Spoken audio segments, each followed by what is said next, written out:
double barrière avec le favori Crack de Rêve qui a le meilleur, mais attaqué. Oh là là, il se percute avec Canlut. Crack de Rêve, une chute de Canlut, le numéro 9. Crack de Rêve a pu rester sur ses jambes. Alors que les concurrents passent devant les tribunes.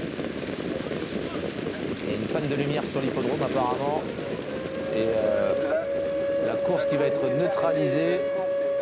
Peut-être que ce monsieur Cordier ou ses émules, hein, il est comme Jean Gabin dans le Gentleman d'Epsom, il se lève à 10 h et il dit « Vous auriez dû venir à Chantilly, une féerie, mon cher. À 7 h, j'étais à Chantilly, à 9 h, je remerciais le ciel, j'avais eu le cheval de l'année. Hein, Qu'est-ce que vous voulez que je vous dise, moi? C'est du comique, voilà, c'est du comique qui manque Louis de Funès. » Qui reste un petit peu intermittent alors qu'on a beaucoup de mal, hein, on l'a vu assez bas. On l'a vu de manière assez rapide, ce boy de porcelaine.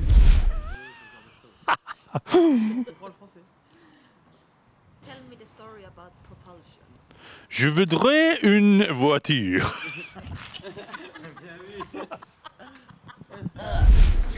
Dans la prochaine épreuve, vous serez associé à Episturgo. Vous en avez pensé quoi lors de sa dernière victoire, Anthony? Bon, on en parlera plus tard, Anthony.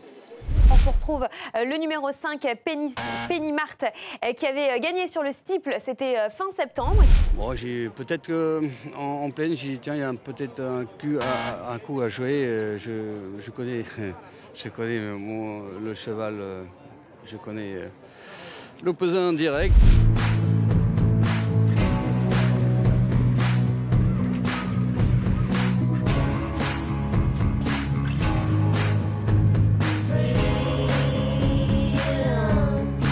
C'est un triplé historique pour Miller Thomas. Dominique Bressou, Jacques Ricou qui triomphe encore une fois dans ce groupe 1.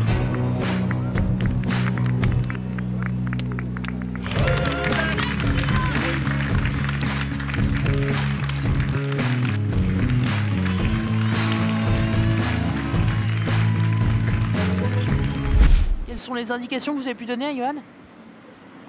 C'est à la limite du pléonasme, ça, Audrey. J'ai rien dit, hein. J'ai dit tu pars en même temps que les autres et t'es arrivé un tout petit peu avant. Merci beaucoup, Guillaume. C'est fait pour Islandor, départ imminent. Petit souci là, elle a posé le pied sur la longe. Allez.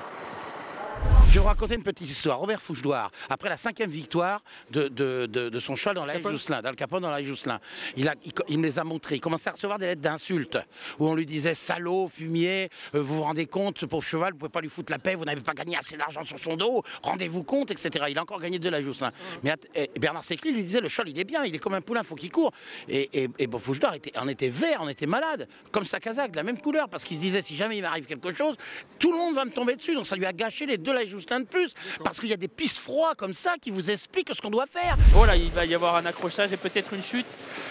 Ouh là là là là, c'est très très chaud, ouais, on va tomber. C'était assez inévitable. Unoki est tombé et son driver est en train de faire un numéro pour le récupérer. Il a récupéré Unoki. Xavier, la demoiselle ne va pas au rond. On l'avait vu faire l'andouille les dernières fois, c'est pour ça qu'elle va en main au départ cette fois. Ouais, elle était un peu récalcitrante, hein, comme toutes les vieilles femelles quand elles vieillissent. Elles sont un peu chiantes. Un peu chiantes, c'est vous qui le dites. Attention également, numéro 6, Desert Force, qui était très joué tout à l'heure. À la pointe, il y a un fanion rouge, un fanion blanc, c'est très étroit. Oh putain! Donc là, retour sur l'hippodrome de Vincennes, dans sa discipline de prédilection. L'engagement est beau quand même, parce que c'est pas souvent qu'on croise des conditions de course comme ça. Alors voilà, c'est Jean-Michel Bazir, je vais balancer tout de suite, qui nous donne des coups de cravache. Mais sachez que l'autre jour, le cheval n'était que 4e en raison du terrain. C'est plutôt un cheval de montée en haut de PSF. L'autre jour, c'était terrain souple croisé. Et le cheval a un peu peiné avec son action. Et l'entraîneur m'a dit qu'il serait mieux aujourd'hui PSF et qu'il se voyait une chance de bien courir. Et il était 5e avec Christophe Soumillon. Alors ici, il s'en donne à cœur joie. Mais il a l'air d'être sympa puisqu'il a pu le récupérer. Hein. Oui. Jag såg Propulsion första gången. Varför ska du stå där?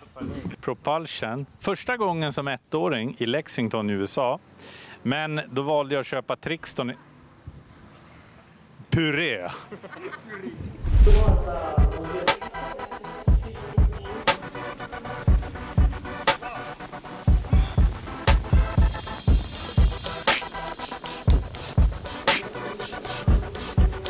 Johan Amix Bélina Josselin qui attend maintenant pour essayer de passer à l'offensive. Adamix qui prend le meilleur aux abords du poteau. Adamix, le numéro 15 qui va s'imposer. Deuxième place pour Propulsion, troisième Princess Grip devant Burke Parker. On rappelle que les 3 représentants de la Kazakhstan Maktoum, ce sont les numéros 2, 4 et 6. Ouais. Ouh là là là là là là. Il y en a un qui s'est cabré dans sa stalle. C'était extrêmement impressionnant. Eh bien, écoutez, Denonil est monté sur le numéro 2 Alzim qui refuse de partir. Le numéro 2 Alzim qui a refusé le départ. Jean-Paul Bobard, il a 11 ans. Est-ce qu'il peut faire un coup de 3? Pour moi, c'est difficile avec mes copines, mais lui, j'espère qu'il va faire mieux que moi. Hey, Kool-Aid and frozen pizza. It's the work of art, I ain't talking Mona Lisa. Dream of rockin' crown, see me filling up arenas. This weed got me laughing like a damn hyena. Serilly, Bogfrog, Orjak, Ubu 3. Ouais. Ah, moi je me rappelle de la Turlute aussi, qui était un mal d'ailleurs. Oui, arrêtez, vous allez me faire pleurer. Qui avait gagné le Grand Steeple. Voilà, c'est fini, hein, comme dirait l'autre. En gain, on t'aimait bien.